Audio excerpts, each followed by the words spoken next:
Howdy! This is part 3 of the modifications I've done to this 2010 BMW S1000RR ever since buying it brand new over a decade ago.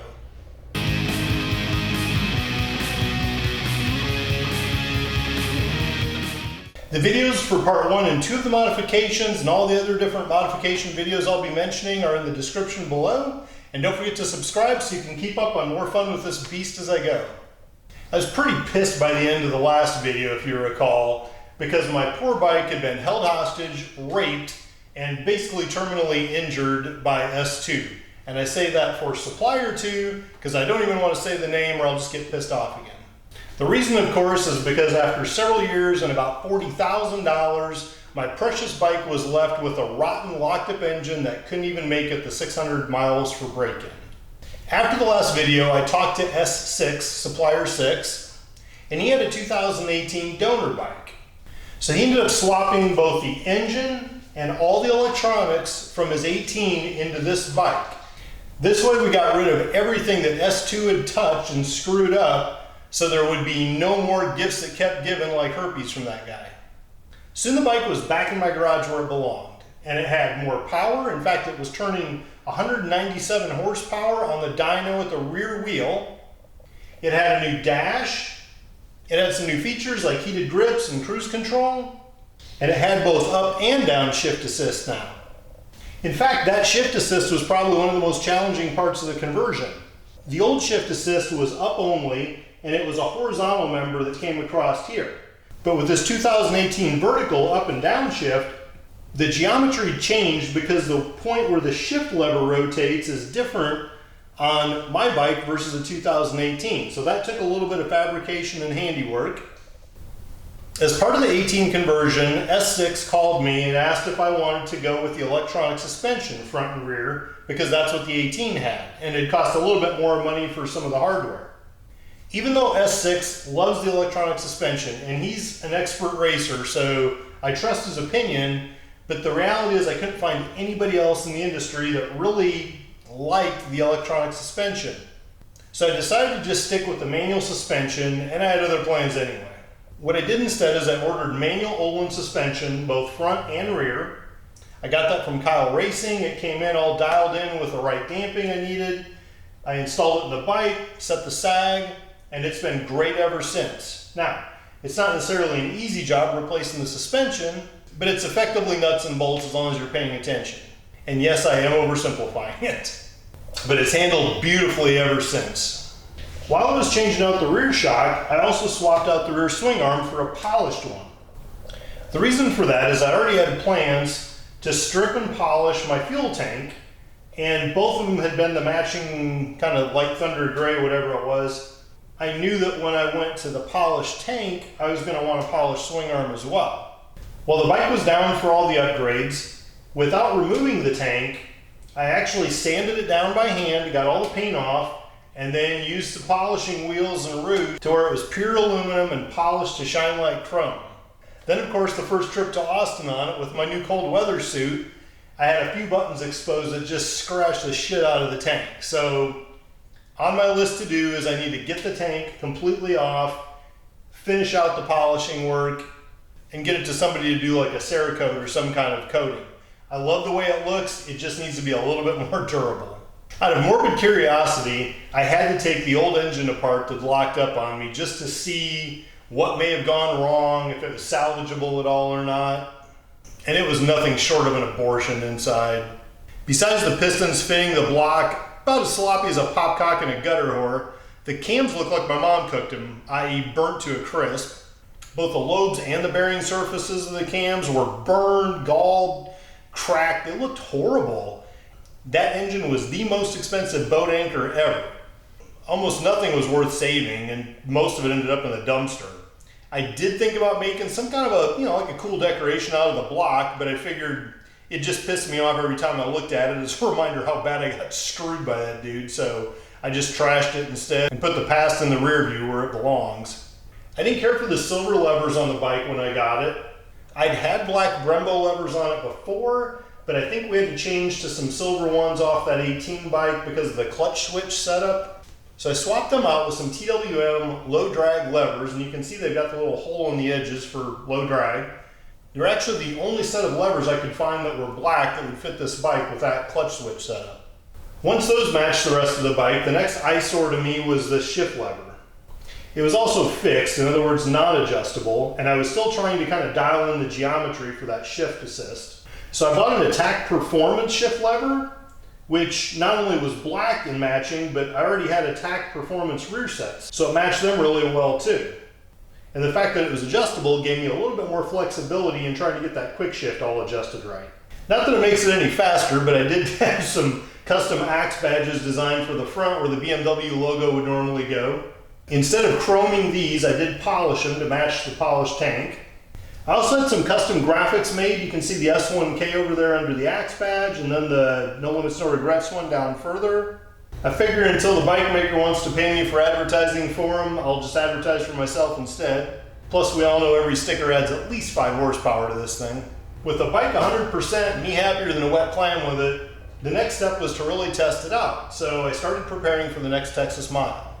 I ordered a set of front end straps. Now, I'd never used these before, so I didn't really know what the hell I was doing. What I did is basically just put them on. I strapped it down to the level of rider sag, in other words, where it would normally sit with me on the bike, fully loaded, and I just left it at that. I figured that way the straps would still allow me a little bit of compliance, but they'd keep the bike a little bit lower and keep it a little bit more resistant to popping the front end up, either during acceleration or hitting all the bumps on the runway. I needed multiple sprocket options back here so I could steadily move up through the options. You don't want to start with a 200-mile-an-hour sprocket, and then if you don't get there, you don't know really what you can do because you've lost some of the torque advantage.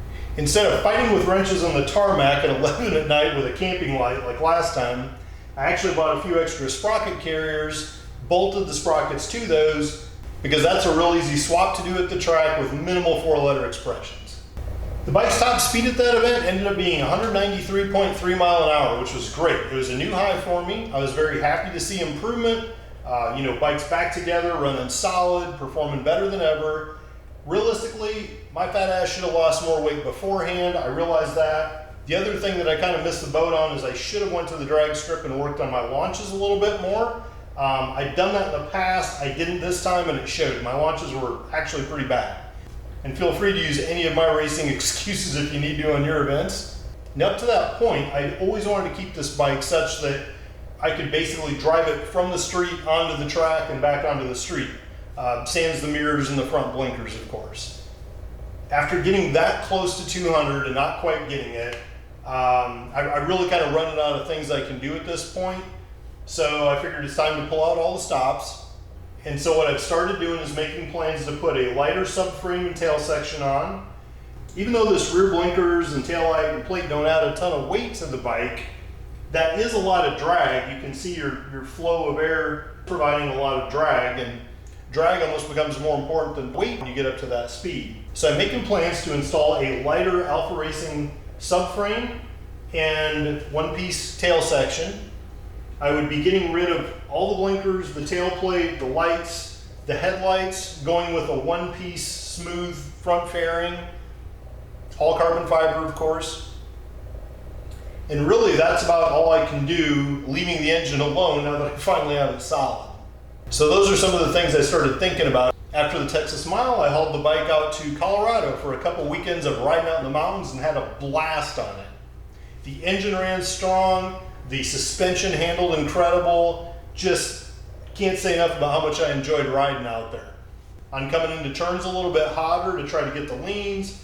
I was starting to hit up to around 45-degree lean angle in the mountains, which I realize isn't a lot compared to MotoGP, but I didn't think that was too bad for a guy like me that grew up on choppers.